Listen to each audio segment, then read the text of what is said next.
the way that they defend it, like I said, it's over the top, it's disproportional, but it's always like, well, she didn't mean it like that. So they're reinterpreting the language, reinterpreting the behavior, and putting it into the proper context that you have failed to put it in order to make it okay. They're always trying to make it okay. I'm Todd, and I was naughty. I did everything wrong. I got kicked out of art school, I drank heavily, and I looked to other religions and versions of spirituality to get fulfilled. The problem was, I was in the occult and I didn't even know it. My life was a wreck, and I had to learn what it meant to have a relationship with Jesus. And I'm Laura. I was super nice. I did everything right. I got saved young, went to Moody Bible Institute, got married, and followed the Christian rules to having a good life. Problem was, that formula didn't work. I had to change how I related with Jesus. At the end of the day, what I learned is the very simple truth. Jesus is the answer, the only answer, And the only one that will ever actually fulfill you. naughty versus nice. Welcome back to Naughty versus Nice. We broke up this episode into two parts. Last week, Laura talked about abusive behaviors to look for in men. And now we're going to go into more detail with Todd on abusive behaviors and what they look like in women. So let's get started.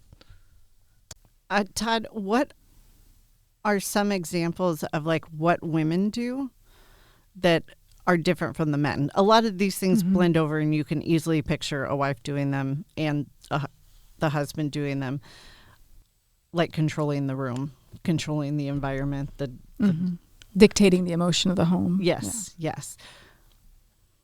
Some of the things, Laura had maybe not said directly, but it hits on it. So an abusive wife will show up as being verbally abusive, belittling or humiliating, attacking that part of you that no one but a spouse would know about. And a lot of times this is done in front of your children. This is done in front of friends or family or work relationships, at a business dinner, really inappropriate times. And sometimes you'll get her for blaming you for ruining her life, or you are the sole reason for her unhappiness, or that you're half the man of her father. You'll get something along the comparison to another man, usually her father, but it can be the bagger at the grocery store. It could be even his own father. Correct. But you're half the man. You're not man enough. You're not something. And it's very subjective. But every man, nobody wants that accusation levied at them. So it's subjectively specific, if that makes sense. It's one of those things. It's like, okay, it means anything you interpret it as. It doesn't matter how she means it. You actually do all the weapon wielding for her against yourself in that case. What this does is it results in isolation over time. And you'll know, if you're like, I wonder if I'm in an abusive marriage. Did you have a lot of friends? Did you do stuff with people all the time? Has that all kind of weaned off over the last, few months or years? You're not getting called up as much. You're not going out and doing stuff as much anymore. There's part of that's middle age, getting older, but it's different. It's just different. You call up other people. I'm busy. I'd love to, though. Super love to. Sorry, can't do it. Nobody wants to be around a guy that they know is getting kicked around. It makes people uncomfortable because everybody knows a man's not supposed to be abused by anybody, let alone be abused by a woman. That itself is part of the weapon system that gets leveraged against them. And it's horrifying to watch. It's very, very terrible. Here's one of the reasons for that is that a man knows how to interact with another man. And if it's going to go to fistfights or something, then that's what it's got to go to. But when you're being attacked by a woman, it's very disorienting. It's very confusing. It's like getting attacked by a child. Deep down programmed inside of you is the desire to protect these people. And all of a sudden they're attacking you, and it's like it's confusing because you almost want to look around and go, who's causing them to attack? Because that's the guy I got to go fight. Right? But there isn't one.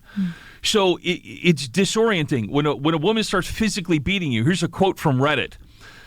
This post does an excellent job, I know Reddit once again, showing exactly kind of what this looks like. He says, quote, "She has very aggressive body language, pointing an inch away from my face, raising her hand like she's going to hit me, and physically blocks the door when I try to leave the room." I've had girlfriends do that to me.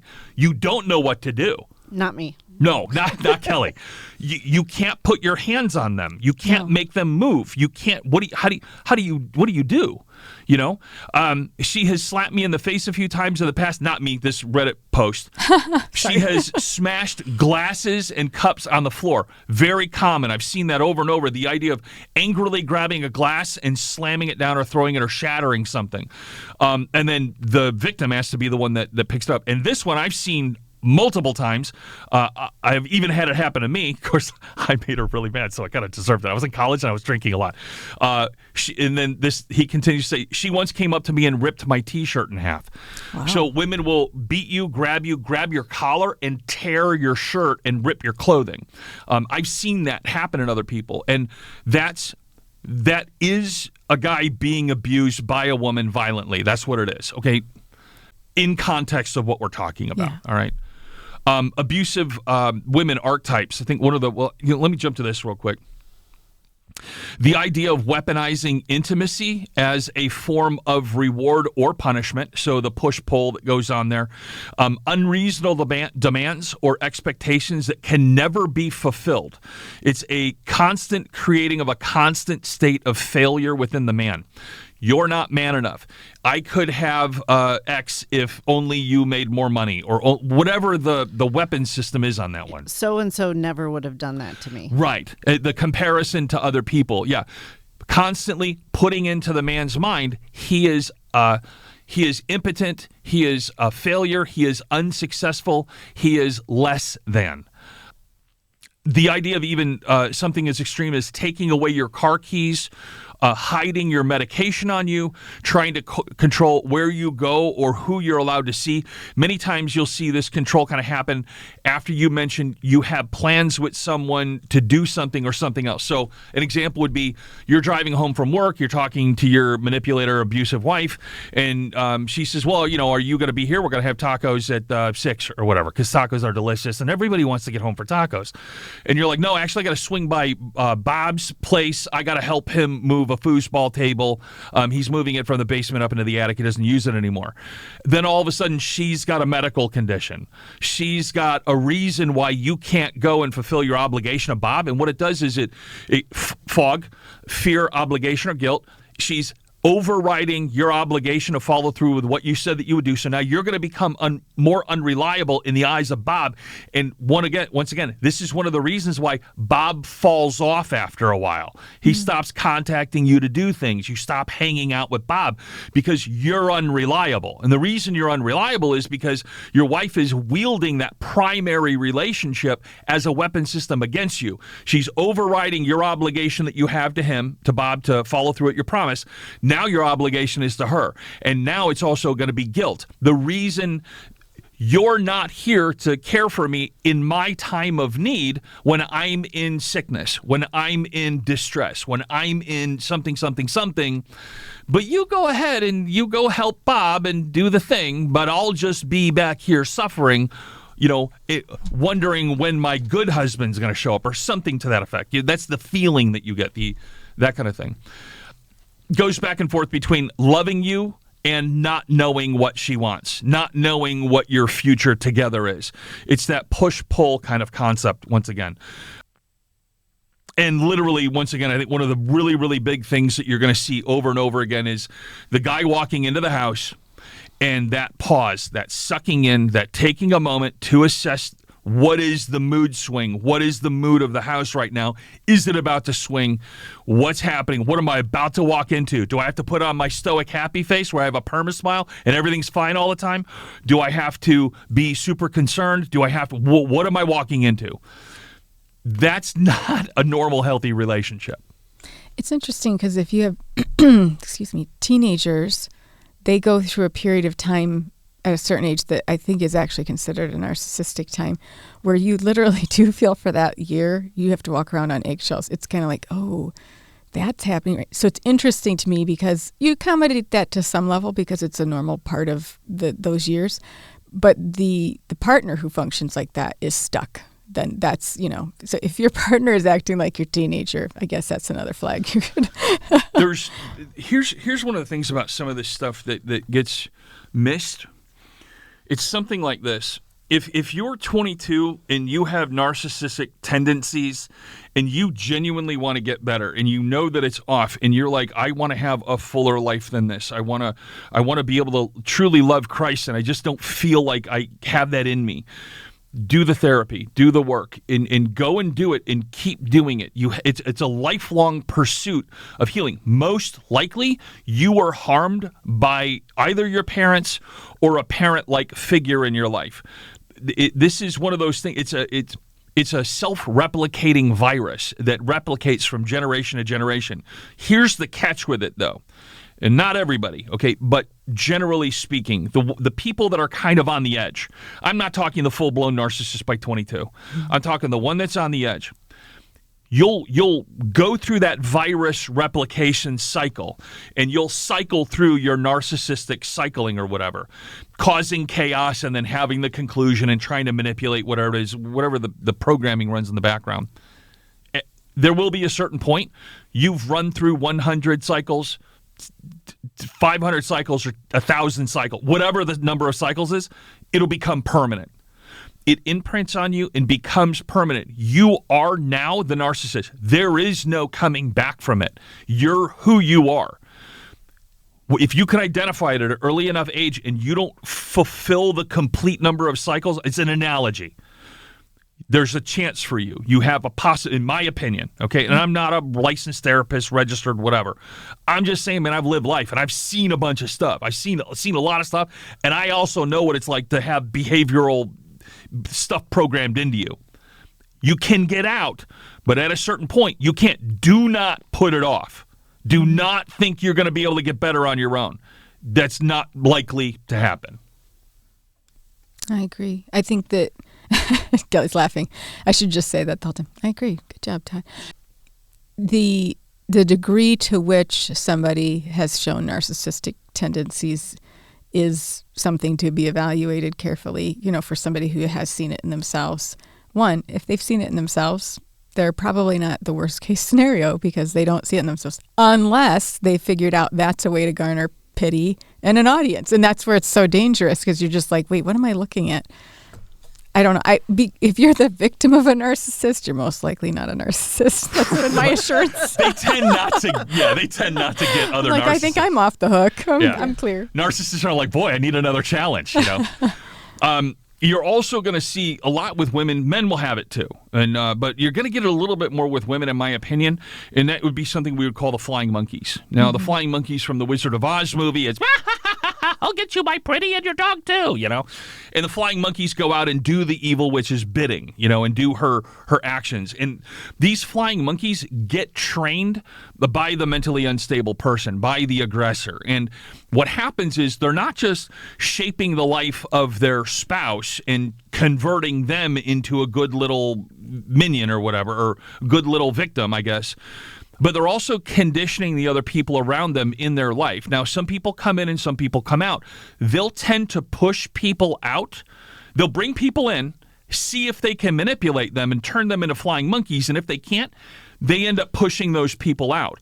So the people that stay, the people that are there, they become helpers, defenders, cooperation agents for the narcissist, for the victimizer. I don't think they necessarily realize it directly, but you can always tell if you bring up a reasonable criticism of the narcissist to one of the flying monkeys, the flying monkey will have an overreaction that is not in proportion to what you said. Mm-hmm. It's just not in proportion. And that's one of the big keys. Then you've got to look back and go, okay, has this person ever criticized the narcissist? You'll look back and go, they did up until about 4 years ago, until about 8 years ago, or however long these people have been in your life, or you know them, or the family, your family and stuff. Did my cousin?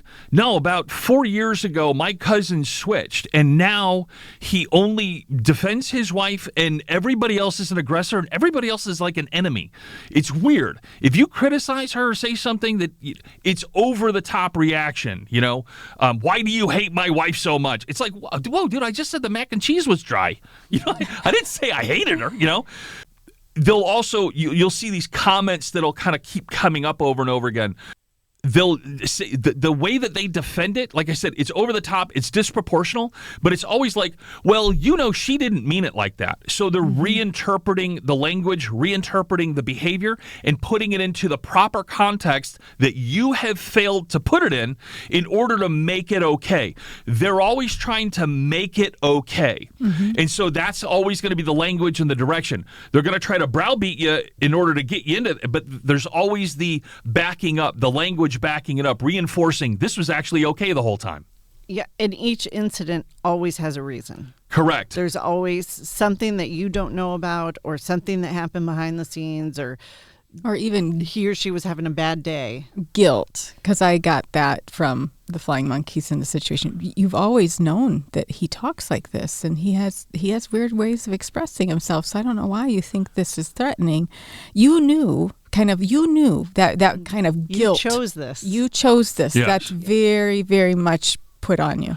And once again, when all these type of behavior modification, I guess, there's always a point where somebody can get out, but then there's a line at some point. And when somebody's on the other side of the line, when they become the flying monkey, that's it. There's no unprogramming them of that. There's no them not being that anymore. And that's something that a normal person or a healthier person always has difficulty understanding, because we're always willing to take on a new challenge. We're always willing to have the mirror reflected back to us. We're always willing to hear. Somebody explained this so perfectly. Here's the thing, man. When you have that relationship in Christ and your identity is in Jesus, a Christian is the only one in existence that has the ability to and has the capacity to find out and acknowledge what the truth is, no matter what it is. It doesn't matter what the truth is, because our identity is not wrapped up in the world. It's not wrapped up in what the truth is. It's not wrapped up in the results of, what do you mean we're $80,000 in debt? You're not wrapped up in that. It matters.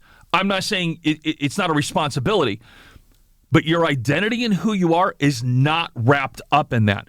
You're wrapped up in Christ. So Christians are the only ones that have the ability to actually look at the truth, see the truth, acknowledge it, interact with it, make adjustments in their lives, confront it, and then interact within the new parameters of that in order to move forward in a healthy way. The world cannot do that. There is no other religious group that can do that. They're all about adjusting reality in order to make it conform with what they want it to show up as, hence the flying monkeys, hence the neuro-linguistic programming, the making the loud noise, the whatever it is they're trying to do. Something resonates with that, too, as far as accepting the truth. A lot of times you see the parents are the flying monkeys, the family at least, and I think as a mother, the last thing I would want to do is to see something disappointing in my child, like what I experienced from my partner. But I have often said it is a good day when my kids have devastatingly disappointed me, because I need to see them for who they are and to be able to continually separate my sense of security and identity in the world from how they perform in it. So it's a good thing to see their failure, to be able to interact with it and honestly just acknowledge who they truly are, and not become the flying monkey mom who is so threatened by the idea that this gifted, adored child would actually not be what they perceive, that they double down. We got to, he's just great. He's fine. And then in doing so, they will lose absolutely everybody else healthy in their lives. They'll sacrifice anything to keep that image okay. It is a good day when you don't have to do that in your relationships, because that is what you're describing as somebody who is not threatened by reality, because we are, in a sense, you're always okay. You're always okay with Christ. There's every situation, every circumstance, there's a sense of safety, because nothing can enter into the believer's life that can so threaten them beyond his design, his love, his protection, all of that. It's not going to be fun or pain-free, but it is always deliberate, intentional, and directed, and so you can find a peace in that, even if it's the failure of your child. It's Oddly, one of the ways you know you're healthy. It really is, if being able to interact with things that way. I want to hit real quick. We're going long today. This topic it matters. It's important. So there are 4 main archetypes in which abusive women show up. And I'm going to run through them real quick. I'm really only going to hit on one of these, though, because any of them could be single, but one of them is usually married and has marriage as a goal, if that makes sense. So you'll see what I'm saying the instant I go through them. So the first one will be like the femme fatale. The femme fatale is the TikTok girl, the Instagram girl. She's always super pretty. She's always treating men like they're beneath her. And oh, don't you just want to be just like her? This is a woman that takes pleasure in wrecking other people's lives. And does so with her, she's the woman in red in the detective story that usually ends up being the guilty one. You also have the concept of like the baby girl. The baby girl is this perpetual baby voice, young girl, never takes responsibility for anything they do, say, or behave. They're always very impulsive, and there's always a reason why even the worst behavior is totally acceptable and totally okay by her. And once again, one of the big cues for that one is this baby girl voice that happens. It's not 100% of the time, but it's always there. Kelly has said that you can imitate it. Can you imitate it for us? I don't want to do it right now. So, okay. But yes. I'm entertained just by the idea that you do. Yeah. Okay. And then you have the other one, which is like the mean girl. Okay. This is any woman who was in a high school lunchroom knows exactly who this is. They engage in reputation destruction. Their weapon system of choice is lies, rumors, false accusations, and it's done with a smile, and it's done to your face, and it's done while they're your friend. They're your best friend ever, and they just started a rumor that is going around right now, and they know it, and they're satisfied, and you have no idea. Okay, the mean girl. Now the fourth one. This is the devouring mother. And once again, the femme fatale, the baby girl, the mean girl, maybe they get married, maybe they don't. But to be a devouring mother, generally speaking, you have to have kids. It's part of the package that kind of comes in with this one. This devouring mother, it gets weird, but if they have only girls, they'll play favorites. They'll play them off against each other, kind of like the way a mean girl would. They'll have favorites for a time, but they actually kind of hate all of them. And they're all sort of tools for them to use to try to manipulate to get what they want. This is the devouring mother who will sell their children in the way that you think I mean. Okay, and that kind of stuff. And that stuff still goes on. That's kind of a way to think of how this would show up in relationship to the girls. The girls come out all goofy, okay?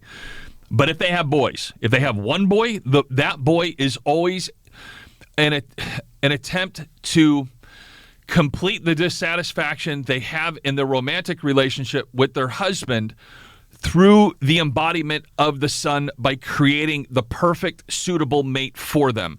There is a sexual component to it, but the sexual component is not overtly physical. It's more psychosexual. It's more psychological. You'll see that in an inappropriate age where they're still breastfeeding, an inappropriate age where they're still bathing the child, an inappropriate age where they're still in the room watching them get dressed and put on their pajamas. There's an inappropriateness in that relationship that is always disguised as, well, I'm their mother. The child sitting on the mom's lap at way past an appropriate age. Correct. Mm-hmm. The 13-year-old, come sit on mommy's lap. It's weird. And there's always this strange, it's not an overt touching of the bathing suit area. It's not quite like that. Remember, once again, we're talking about like a narcissist. They don't have the desire for sex and human contact the way that a healthy person does. It is a weapon system to wield. So they're completing. Remember, women will collect the things around them and bring those things into themselves in order to make themselves more full or more complete. It's something like that. And in the unhealthy expression of this, they're The purpose of their husband was to provide them with the child that they can then manufacture the perfect mate that will complete them. It will validate that they're doing it right. It's like that. I hope that kind of makes sense. It's very weird to see, and it is so common. It's freaky. I can't tell you how many. I keep saying that under my breath. There's something about mothers and their sons. It's really, really, really common, man. Okay, I'm just saying. Like, it's so, once you know what to look for, it's so all over the place, it's disturbing. Well, I hope that my boys are listening right now and going, thank God my mom's not like that. That's right, kids. I don't want to devour you. I want you to leave my house. I want you to leave and visit sporadically. I probably would have told you at some point. I would have had that uncomfortable conversation with you. So, this devouring mother, this is where you're going to see a lot of the. Remember, she hates her husband. She wants to complete herself in the son. So that's a lot of times where you're going to get that, you're insufficient. My father is more of a man than you were. You are unable to take care of this family, and the psychological trauma and torture that goes with it. She genuinely pours her vitriol and hatred out into that male.